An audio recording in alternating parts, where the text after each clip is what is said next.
Welcome to Sabbatical 101. My name is Bethany Walensky, and I'm an associate professor at Michigan State University. I had a life-changing sabbatical, and I'm on a mission to help fellow academics do the same. This podcast is a resource for all things academic sabbaticals. Each episode will provide you with inspiration and insight into the sabbatical planning process, regardless of your institution, discipline, length of sabbatical, or where you plan to sabbatical. I'm so excited to have you along for the ride. Hi, welcome back to Sabbatical 101. Today I want to talk about the steps you need to take before you start making your sabbatical plan. So things like navigating your eligibility for a sabbatical and understanding the timeline and university deadlines for applying for a sabbatical and taking your sabbatical. So I'm going to get into that in a minute. Before I do that, I'm recording this in mid-April, so it's set to air toward the end of April, and that means summer is coming up. And I just wanted to let you know about the Summer Reset Workbook, which is a tool I developed to help you plan your summer like a mini sabbatical. And the way we do that is by starting with your top priorities for the summer, not the mile-long to-do list of all the things you think you're going to get caught up on over the summer. Instead, you pare down to just a few priorities and then create a plan that aligns with those priorities. So if you think you might need something a little bit different this summer, if you're tired of just feeling guilty all summer that you're not doing what you should be doing, and then getting to August and feeling like you did less than you'd hoped, then I would really recommend you give this a try. It's only $20 and you can buy it on my website. So if you go to BethanyWalensky.com and navigate to the service page, you will see a tab for Summer Reset. You can go grab your copy right now, and I promise it's really going to help you create a realistic summer plan that also helps you come back to the new semester feeling energized and ready to go. I'll also put a link in the show notes so you can get to it easily. So now let's go back to those initial steps you need to take and the things you need to understand as you first begin to think about your sabbatical. And the inspiration for this episode was a conversation I was having with someone who said they were hoping to take a sabbatical in the 2027 academic year, and then they missed the deadline to submit their sabbatical application. So now the earliest they could take sabbatical is the 27-28 academic year. I don't want this to happen to you. I would like you to take your sabbatical as soon as you are eligible for it, because typically universities start counting eligibility for your next sabbatical starting when you come back from your previous sabbatical. So if this makes sense, the earlier you take your first sabbatical, the sooner you can take your second sabbatical. Okay? And, you might have reasons for delaying your sabbatical. Of course, we all have individual circumstances, but I want to help you think ahead and do the research ahead of time so that as you come into sabbatical eligibility, you know what to expect and you have a clear sense of the requirements and the timelines so that you have agency and you can take control and decide when you want to take your sabbatical. So the first step is to find out when you are eligible to take a sabbatical, right? So some of you may be fortunate to have access to or have had a pre-tenure sabbatical. That's amazing. But for most of us, it's going to be a post-tenure sabbatical will be the first opportunity we have for sabbatical. So what I would recommend is even if your sabbatical is not coming up for 4 or 5 years, take a look at your university policy, look in your faculty handbook and see when you are eligible for a sabbatical. Typically, there will be 2 requirements. So one is that you have served for a certain number of years at your university, and the other is often that you have been awarded promotion or tenure. So if you've switched institutions pre-tenure, you may not be able to take a sabbatical as soon as you earn tenure. You may have to wait a couple of years. But I would encourage you, honestly, just stop listening right now.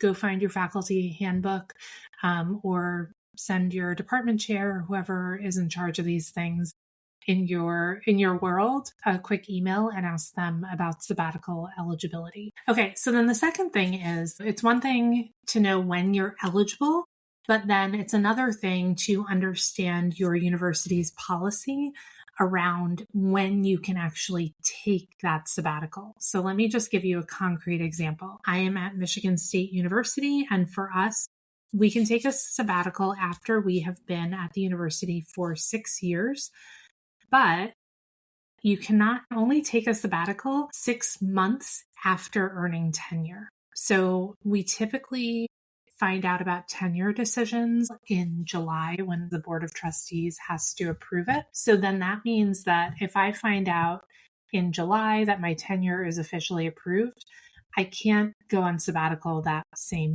fall. I would have to wait until the spring semester at the earliest. Most people I know will get tenure in the spring or early summer and then apply for sabbatical that fall and then take their sabbatical the following fall. So if I earn tenure in summer 2026, I will apply for sabbatical in fall 2026.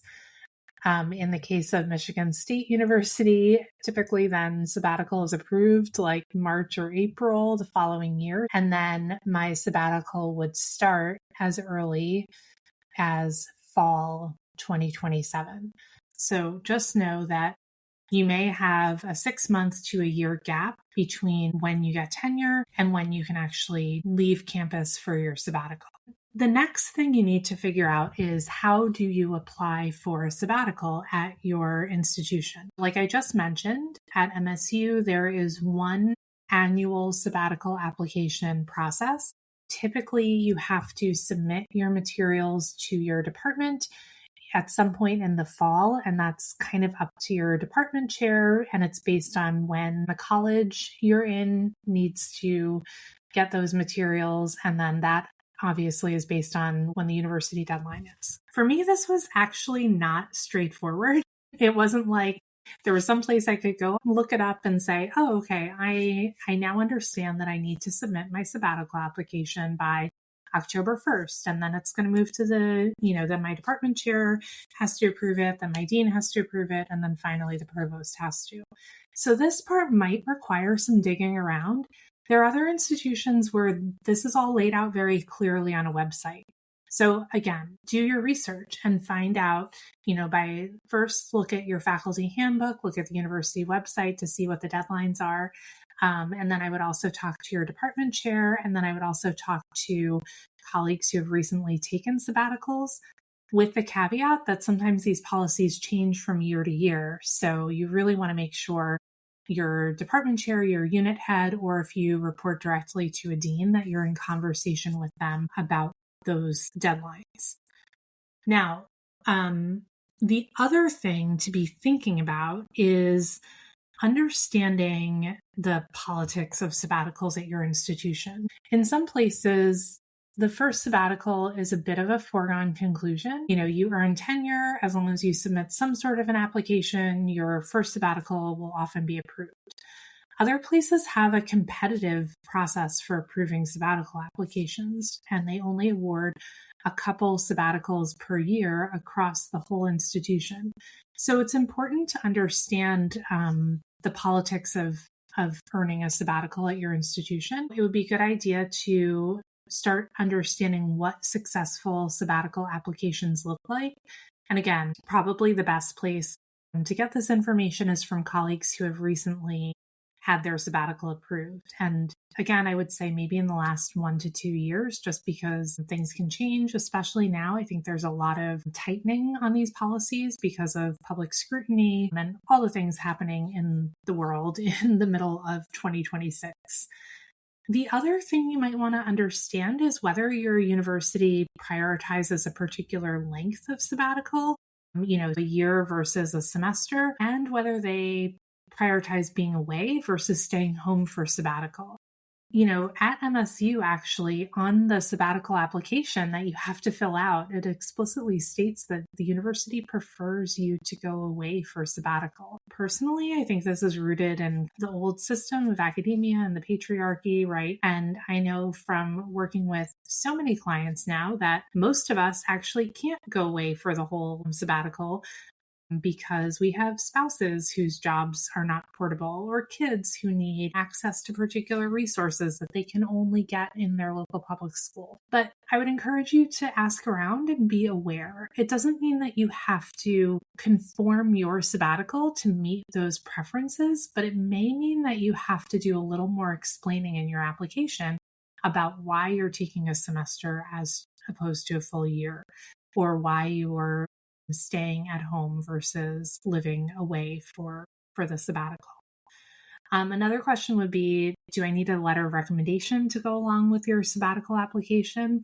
I don't know if this is the norm, but I have heard of it at some institutions, so it's worth asking, because that will also increase the amount of time you need to prepare the application. And then finally, of course, there's the application itself.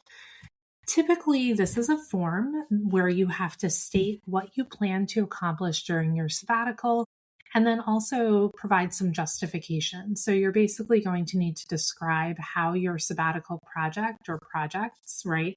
Not everyone has one gigantic project they're working on. Many of us have a couple small things that we're trying to move along during a sabbatical. So you're going to talk about how what you plan to do during the sabbatical is going to benefit your own scholarship and then contribute to your department and the university. You'll probably also have to provide information about the length of sabbatical you're hoping to take, and how you'll fund your sabbatical. If you're taking a year-long sabbatical at reduced pay, how are you going to make up for that, pay that you're foregoing while you're on sabbatical? Also, in the case where it's a competitive application process, sometimes there are also point values associated with each part of the application. So there might be a rubric that you should be aware of.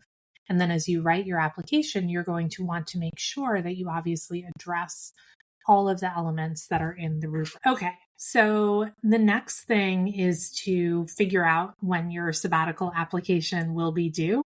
I already talked about this a little bit, but just let me restate. There might be multiple deadlines. Most likely, you will first have to submit your application to your local unit, your department chair, or if you report directly to a dean, then maybe to your dean. And then it's going to move through multiple levels of evaluation. Just be aware of this, because that all takes time. For the slow wheels of bureaucracy to turn, you may be thinking, well, I don't want to go on sabbatical until fall 2028. But remember that your application might be due a year before you want to go away. Another thing that you should probably find out about is how you will be compensated during sabbatical, and also whether there are any limitations on outside work for pay during your sabbatical. Many institutions will give you your full salary if you take just a semester away. But then when you get to a long year, typically your pay will be reduced. At the same time, there may be limits on how much money you were able to earn, even if your salary is reduced during the sabbatical. I would just make sure you are looking at the policies, that you're talking to smart people who have come before you. The other big one related to funding then is thinking about fellowships.